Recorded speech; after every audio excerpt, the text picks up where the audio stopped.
Between 1968 and 1972, America launched 9 human missions to the moon, 6 of which successfully touched down, allowing 12 men to walk on the lunar surface.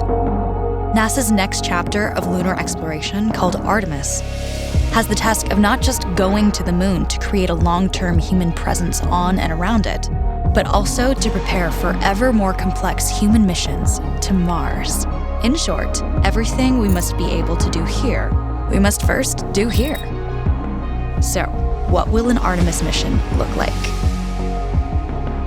Everything is designed and tested with our most important element in mind, the astronauts. This is their deep space, human-rated spacecraft called Orion, built in 3 parts. The crew module, where up to 4 astronauts will live and work throughout the flight. The service module, with life support systems for the crew and its own engine and fuel reserves. And a launch abort system, with engines capable of pulling the crew module to safety during launch should anything go wrong. To accomplish the task of launching our crew and heavy payloads, NASA is building the Space Launch System, comprising of a cargo hold, an exploration upper stage, a massive core stage, and 2 extended solid rocket boosters. Altogether, this is the world's most powerful rocket, and it exceeds the legendary Saturn V of the Apollo era in numerous ways. Sitting on the launch pad, the entire rocket, fully fueled, weighs just over 6 million pounds, 5.2 million of which is just the fuel. Once ignited, there is no stopping what comes next. All 4 RS-25 engines and the 2 solid rocket boosters come to life, thundering our crew upwards. 2 minutes after ignition, the solid rocket boosters are spent and released. 8 minutes after launch, the core stage is depleted and separated. The upper stage fires briefly, placing Orion into a parking orbit around the Earth. Here, the crew reconfigure the spacecraft and check systems to confirm everything is ready for deep space travel. With a go from mission control, the crew reignite the exploration upper stage engines to leave Earth entirely. The exact timing of this maneuver is critical to reach a speed that can escape Earth's gravitational pull, but also put Orion on a course that will intersect the moon days later. Once this burn is complete, the upper stage of the SLS is jettisoned and the crew aboard Orion coast for several days toward all that awaits them at the moon.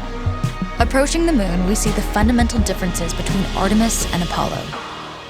Instead of requiring Orion to serve as an expendable lunar command module or to carry a constrained lunar lander, the Artemis missions will take advantage of a different approach: pre-staging. Everything needed for lunar missions will be positioned in advance by commercial and international partners. This includes rovers, science experiments, and human-rated systems on the surface. But it also includes a dedicated lunar station in orbit around the moon called Gateway. Here at this station, we can pre-stage a robust lunar lander and establish a strong communications relay. Designed with open standards, the Gateway can be expanded as new missions and partnerships develop, allowing multiple human missions on the moon at the same time and enabling ongoing science to be conducted even between human missions. The Gateway is also capable of adjusting its orbit to allow access to every part of the moon, something the Apollo missions could not do. But the real key in this approach is placing Gateway in a unique halo orbit to perfect the maneuvers needed for Mars missions. And with the growing list of commercial and international opportunities, Gateway is the ideal hub between Earth and all that lies beyond. Returning to our crew as they approach Gateway, the Orion must match the elliptical orbit of the station in order to successfully dock. Once on board, pre-selected crew members transfer to the lunar lander, while those assigned to Gateway remain on station. The lunar lander system itself is built for 3 unique steps: descending from the halo orbit of Gateway down to a low lunar orbit, descending from low lunar orbit to the surface, and once the lunar mission is complete, launching from the surface of the moon and ascending all the way back to the orbiting Gateway.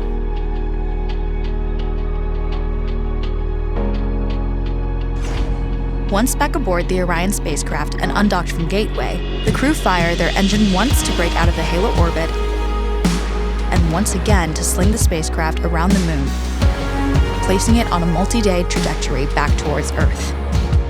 As they near the end of this journey, the service module is released, and the crew module is oriented heat shield first. Entering Earth's atmosphere at 25,000 miles per hour, the friction of air slows Orion considerably, while also subjecting it to temperatures of 5,000 degrees.